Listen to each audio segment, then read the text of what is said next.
La normalisation des réseaux futurs, quelles opportunités pour l'Afrique? C'est autour de ce thème que se tient le 6e atelier régional de la Commission d'études 13 de l'Union internationale des télécommunications pour l'Afrique.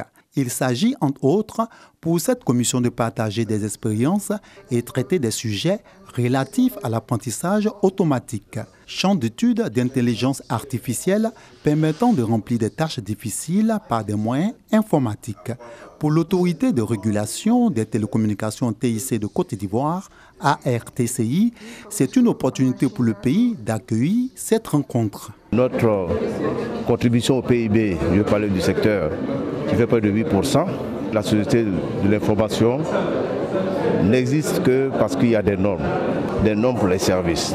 Cette rencontre permettra de sensibiliser les différents acteurs de notre écosystème pour qu'ils participent vraiment à la prise en compte des normes.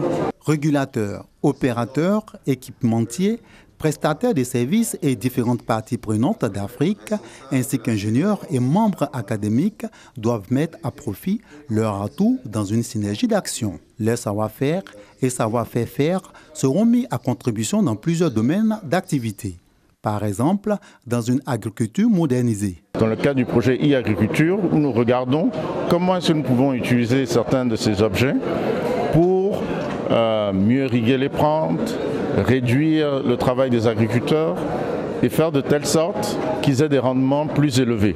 Autre objectif de ce groupe régional est d'encourager les autorités nationales et les opérateurs des pays africains à travailler ensemble conformément à la normalisation. Ces travaux devraient également servir de point de départ aux innovations de réseau nécessaires à la mise en œuvre des systèmes 5G.